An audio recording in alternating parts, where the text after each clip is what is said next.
Hi, I'm Mary Kay, author of What's for Dinner. Today I'm going to demonstrate how to make a quick and easy French bread. It's homemade, it tastes wonderful, and it takes 1 hour from the time you first start mixing ingredients till it comes out of the oven. So it's wonderful for a quick bread after work or earlier in the day if you want to. We begin with our sugar in a bowl, and the thing that I've learned about making bread speed up a little bit is you add your yeast and your sugar together first. Stir them up.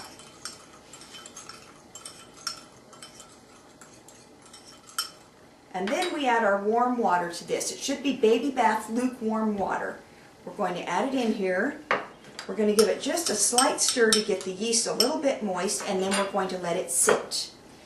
That will have to act before we can finish our bread. While we let that sit, we're going to put some of our dry ingredients and some of the other ingredients together in this bowl. Another thing that makes this bread recipe go really fast is you use very hot water to mix it with, and then your dough will stay warm and it will rise faster as you go along. Okay, so let's start with our salt. And then I'll put in the very hot water next because I want it to kind of mix in with the salt a little bit. And then our oil. We're going to stir these up just a little bit. And then we'll add some of the flour. We do not want this to get too stiff yet because as soon as our yeast has acted, we want it to be able to be stirred in easily. So we'll add a little bit of this flour. It also cools it down a little bit because remember our water was very hot, and if you put the yeast in a very hot mixture it will kill your yeast, and so I always cool it down with a little bit of flour and my oil and salt, and then I wait until the yeast acts before I add it. So we're going to turn off the camera for a minute and let the yeast act, and we'll be back. Okay, I'm back. The yeast is acted. If you can see, it's a nice little bubble on the top. It's kind of poofy, and that's what you want it to look like before you add it to your other ingredients. And yeast kind of likes to stick to the bowl, plus the sugar has settled, so I use a scraper so I can make sure to get the sugar. Because the sugar will add flavor to your recipe, but it will also help your loaf of bread to brown nicely. So we want to make sure all the sugar that is supposed to be in the bread is. Alright, I'm going to stir in the yeast now while it's still a little bit liquidy so that I can stir it in well. Then I can add the rest of my flour.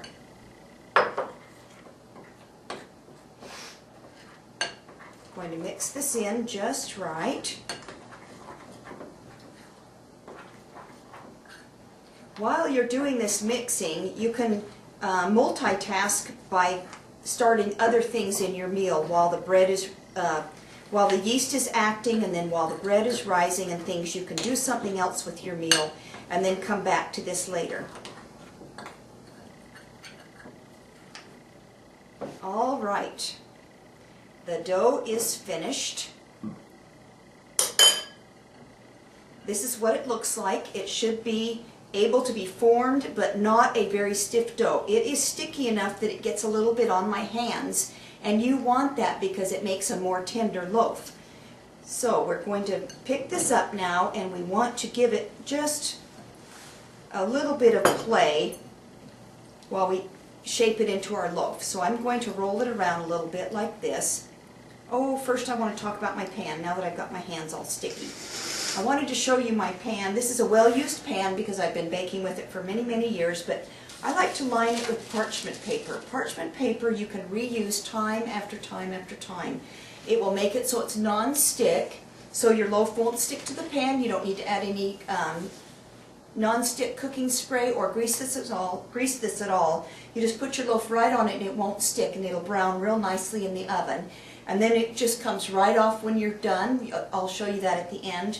And you can reuse this parchment, but the best part is, like I've said many times, it's less cleanup because you don't have to wash a pan. Okay,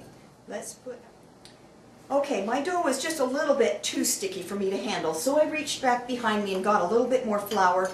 I just put in a little palm of it, and now it's not sticking in my hands quite as much, and I can shape it. you want this dough to stay very soft and very pliable, but we do want it to hang together a little bit. So I'm going to give it just about 5 or 6 kneads.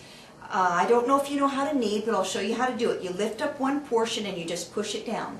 Turn your dough a quarter of a turn, lift it up and push it down. Turn, lift, push. Turn, lift, push, push. Okay, when you do that, it works the flour into the dough, and you can see it's gotten sticky again. So I'm going to add a little bit more flour. I think I just flipped some dough on the floor. I'm going to add a little bit more flour to this so that I can shape it into a loaf. Let me show you how to shape it. I just toss it back and forth with my fingers curled underneath it till it starts to get longer, like a French bread loaf is. Then I turn it over in my palm and just pinch the edges together to give it a nice little ridge. We're going to place it on our parchment paper. You can shape it a little bit more if you want. And now we're going to cover it until this doubles in bulk.